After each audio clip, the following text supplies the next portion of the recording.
Assalamualaikum warahmatullahi wabarakatuh. Pemirsa media Warga News di mana saja Anda berada, selamat pagi semuanya. Mudah-mudahan senantiasa dalam keadaan sehat ya, dan selalu di dalam bimbingan petunjuk daripada Allah Subhanahu wa Ta'ala. Jumpa lagi dengan saya di sini dalam acara catatan jurnalis. Dalam catatan jurnalis kali ini saya ingin menyampaikan atau ingin membahas sedikit tentang apa itu yang dimaksud dengan restoratif justice ya. Kita mengambil sebuah contoh kasus restoratif justice yang sedang ditempuh oleh pengacara Abdussalam Panji Gumilang. Sebenarnya restoratif justice itu sendiri adalah merupakan cara menyelesaikan sebuah perkara, sebuah permasalahan hukum di luar daripada pengadilan. Dan cara ini ditempuh atau difasilitasi oleh negara di dalam rangka untuk sebenarnya penegakan hukum yang humanis ya. Dan tentu saja khusus juga untuk perkara-perkara yang ringan ya, bukan perkara-perkara yang berat seperti korupsi, kemudian pembunuhan ya, kemudian perampokan begitu, atau makar seperti itu ya. Jadi untuk perkara-perkara yang ringan yang masih bisa dalam penyelesaian tahap musyawarah seperti itu ya, selama kedua belah pihak antara pelapor dan yang dilaporkan atau terlapor itu sepakat untuk melakukan sebuah perdamaian. Kuncinya adalah pelapor dan yang terlapor itu sama-sama berdamai, sama-sama bersepakat untuk tidak saling menuntut, untuk tidak saling melaporkan. Itulah yang dimaksud dengan restoratif justice. Dan ini sebenarnya sebuah cara di mana ya negara juga bisa menghemat anggaran untuk penegakan hukum ya. Karena dengan selesainya perkara hukum di tingkat paling bawah, di tingkat kepolisian, penyidikan ya, tentu saja negara tidak harus keluar uang banyak untuk menggelar sidang dan sebagainya ya. Karena ketika sebuah perkara disidangkan itu kan ada biaya negara yang dikeluarkan. So dalam hal ini kepolisian mesti mendukung, mesti memberikan atau merespon setiap perkara yang diajukan untuk diselesaikan secara restoratif justice, selama itu tadi perkaranya adalah bukan perkara yang memang berat kan itu ya. Menilik kepada kasus yang menimpa Abdussalam Panji Gumilang adalah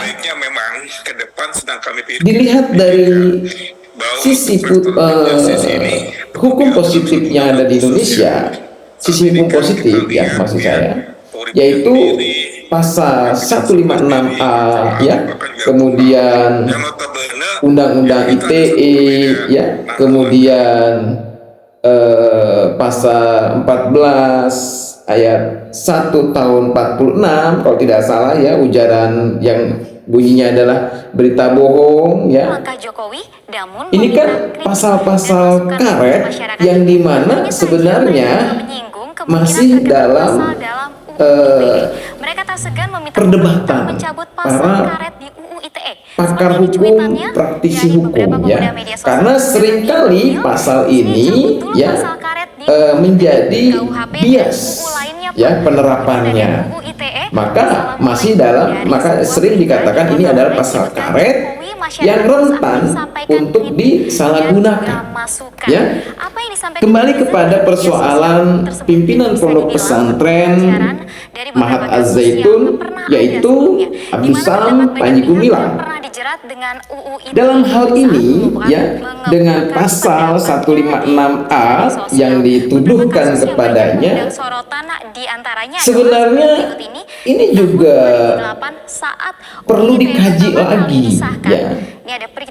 Kajiannya seperti ini, bagaimana bisa seseorang dituduh melakukan penodaan agama, dituduh menyebarkan berita bohong, dijerat dengan undang-undang ITE, sementara dia adalah seorang pemangku pondok pesantren terbesar di Asia Tenggara. Itu kajiannya ya, dan itu faktanya.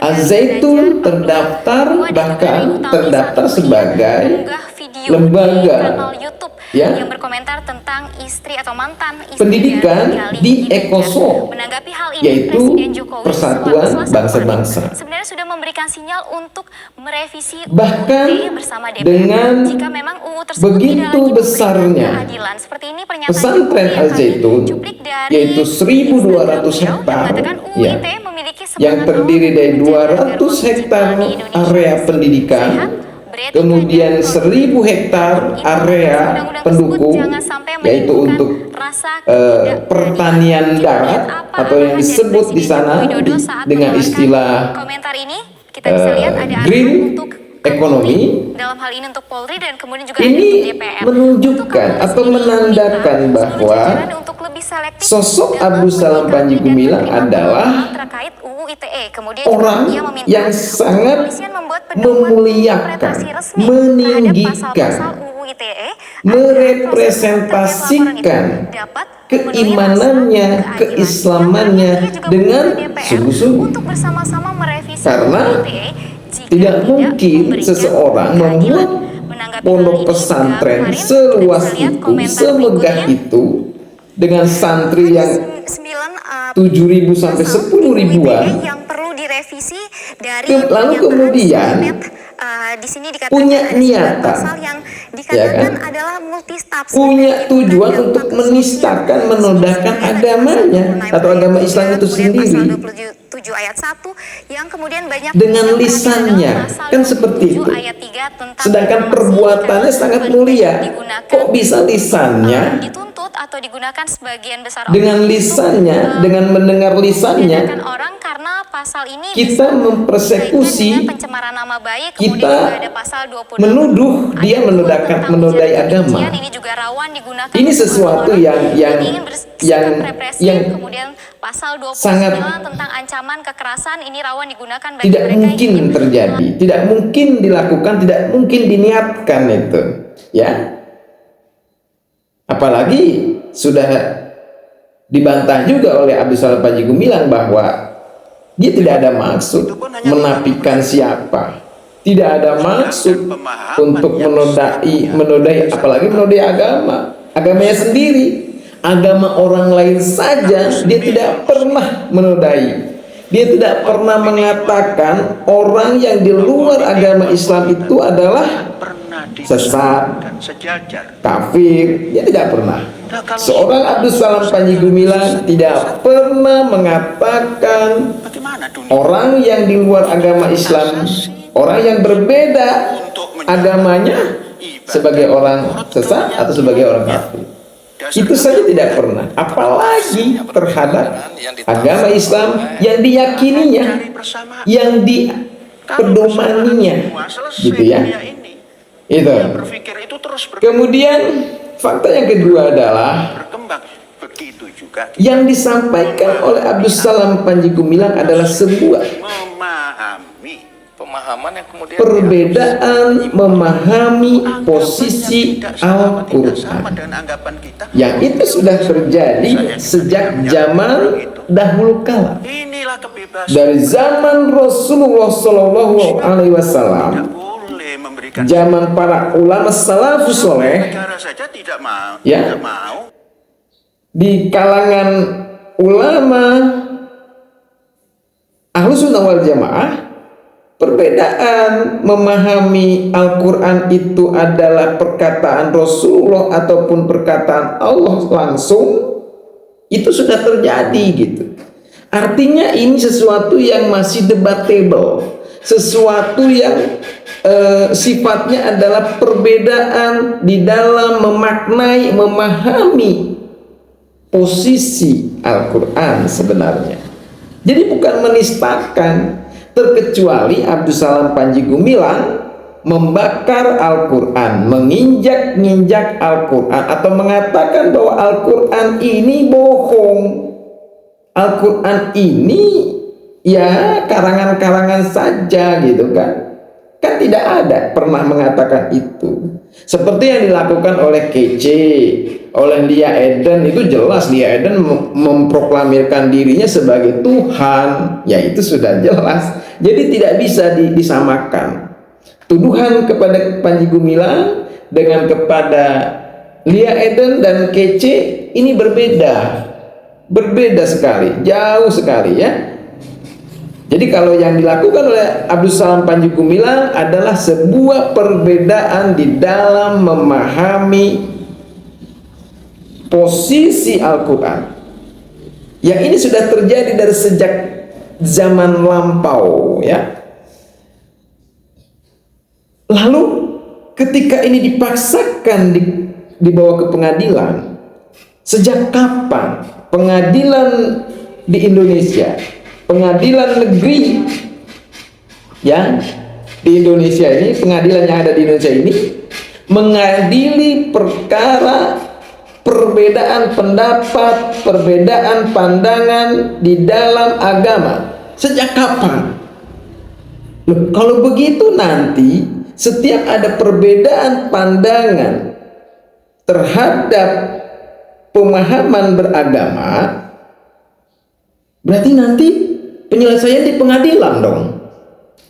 Nah ini bahaya kalau dilanjutkan, karena ini akan menjadi sebuah jurisprudensi.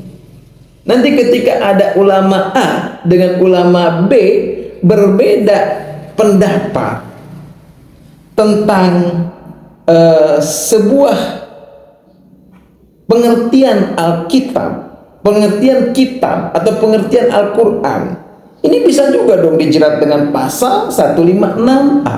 Inilah bahayanya. Inilah bahayanya ketika kasus Abdus Salam Panji Gumilang ini dipaksakan untuk disidangkan. Maka sangatlah tepat ketika Majelis Ulama Indonesia mencabut laporan terhadap Abdus Salam Panji Gumilang terkait tuduhan penodaan agama ini. Ini adalah sebuah tindakan mulia. Ini adalah sebuah tindakan Majelis Ulama Indonesia yang tepat untuk menjaga marwah Majelis Ulama Indonesia dan juga untuk mengedukasi kepada seluruh umat Islam yang ada di Indonesia bahwa perbedaan di dalam memahami sebuah agama itu harus dijadikan sebagai budaya yang harus diterima dengan hati yang lapang, dengan jiwa yang lapang, dengan akal yang sehat dan cerdas. Begitu ya. Karena perbedaan-perbedaan di dalam memahami agama itu akan terus terjadi. Kalau kita mau jujur, tidak hanya Panji Gumilang yang memiliki pemikiran-pemikiran, pemaknaan-pemaknaan yang berbeda dari kelaziman, ya. Upaya perdamaian ini Ada Buya Sakur bagi juga sama. Polri ya, dalam Pemikiran-pemikirannya, pemahaman-pemahamannya di dalam penyelesaian memahami Islam, bahkan tafsir-tafsir Al-Quran paling tidak juga seringkali berbeda dengan pemahaman ISP 3. pada umumnya atau pada kebanyakan orang. Apakah itu mesti dituduh juga, dipidanakan juga dengan pasal 156A? Karena pintu kita masuk untuk dari awal perdamaian ya. Karena Kalau mereka ini adalah seperti itu akan rusaklah Islam, yang mewakili masyarakat. akan hilanglah rahmat, Perdamaian insya Allah karena perbedaan-perbedaan itu sesungguhnya adalah merupakan rahmat ada hal-hal yang harus dijaga, adanya pencabutan selama tentunya itu bukan hal yang prinsip, perdamaian ini. ya. Harapan Selama itu tidak ada memposisikan Al-Quran sebagai sesuatu yang cara baik-baik tidak mulia. karena hari ini persoalan Al-Quran itu kan mengenai tentang tetap pendapat antar umat Islam. diposisikan sebagai Harapannya ya umat Islam bisa menyelesaikan pedoman dan petunjuk hidup sendiri yang harus dengan cara-cara yang dipegang dan dilaksanakan oleh umat Islam tentunya, itu yang ya. kami Seperti informasikan. itu. Banyak pandangan-pandangan. Ada kitab karangan Ibnul Qayyim, Polres ya ada Dr. Muhammad Nasir, besok ya kan? Banyak sekali lah. cara bersama Artinya itu bukti bahwa nambah perdebatan itu, pandangan Panji Gumilang terhadap Al-Quran itu dia tidak sendiri gitu loh yang berpendapat seperti itu. Statement Panji Gumilang tentang Sekali lagi itu adalah ranah perdebatan, itu adalah ranah perbedaan di dalam Panji Gumilang. memandang posisi Al-Quran. Jadi tidak pas, tidak tepat ketika ini dibawa atau dipaksakan Mengapa? Nabi disidangkan. Muhammad juga sudah mendeklar Semoga kepolisian Republik Indonesia itu Nabi Muhammad yang mendeklar itu dapat atas Ya. wahyu ilahi. dapat menerima atau merespon cepat Dalam Nabi Muhammad yang tujuan baik, tujuan mulia Majelis Ulama Indonesia mencabut laporan kalau Allah berkuasa penodaan agama terhadap Panji Gumilang, sehingga Panji Gumilang juga berhak untuk dibebaskan. segala nggak ngerti kalau Kasus ini harus di SP3 ya, dengan Jadi memang salah satu dicabutnya tema sentral yang dibahas dalam laporan dalam yang menjadi oleh perdebatan dari Ihsan dulu sampai Tanjung sekarang adalah Kurniawan ya. Ternyata Ken Setiawan itu namanya Kurniawan. Saya juga baru tahu ini ya. Ternyata Ken Setiawan yang dilaporkan oleh ratusan wali santri Al Zaitun namanya bukan Ken Setiawan. Lalu selama ini waduh, kok bisa ya TV One memanggil dia sebagai Ken Setiawan, padahal namanya ternyata Kurniawan ya. Pantas laporannya tidak diproses, mungkin ada kesalahan nama di situ ya. Nah, Kurniawan juga sudah mencabut laporan polisinya ya. Ada kalam nafsi, ada kalam lafzi. Tentu saja dengan dicabutnya laporan polisi itu kan tujuannya adalah untuk menghentikan yang tidak tersusun dari alias suara, tidak menindaklanjuti laporan ini ataupun bahasa ada ya, di dalam zatnya Allah demi penghematan anggaran negara dan demi keadilan untuk kalam ini qadim itu artinya seorang awal mula putra bangsa terbaik, nah, sama seperti seorang anak bangsa yang berbakti, yang mendharma baktikan dirinya kepada bangsa dan negara ini. awal mulanya. Kepolisian Kemudian, yang kedua, dalam hal ini penyidik Mabes Polri harus menghentikan lafzi. kasus Kalam lafzi ini tidak penyidikan dia hadis, dia baru, dia tercipta, dia penodaan ada awal agama mulanya. terhadap disinilah Abdus Salam Panji Gumilang jadi, kalau dan dikatakan menyelesaikan bukan kalam perkara ini dengan cara restoratif justice, benarnya juga segera membebaskan Abdus Salam Panji Gumilang dan memberikan haknya sebagai warga negara untuk berkreasi, untuk beribadah sesuai dengan yang kedua yaitu kalam lafzi. keyakinannya sebagaimana dijamin oleh Undang-Undang Dasar 1945 dalam Muhammad pasal 28E ayat 1 ya, bahwa setiap Iya. warga negara Indonesia itu berhak untuk menjalankan, untuk beragama sesuai dengan yang diyakininya ya. Jadi setiap warga negara itu berhak, punya hak, dijamin untuk menjalankan agama sesuai dengan yang diyakininya. Seperti itu ya. Demikian ini juga saya catatan jurnalis pada pembahasan pagi yang saya tadi sudah jelaskan. Jumat Kalau ini. kalam nafsi itu tidak Wassalamualaikum termasuk dari warahmatullahi suara wabarakatuh.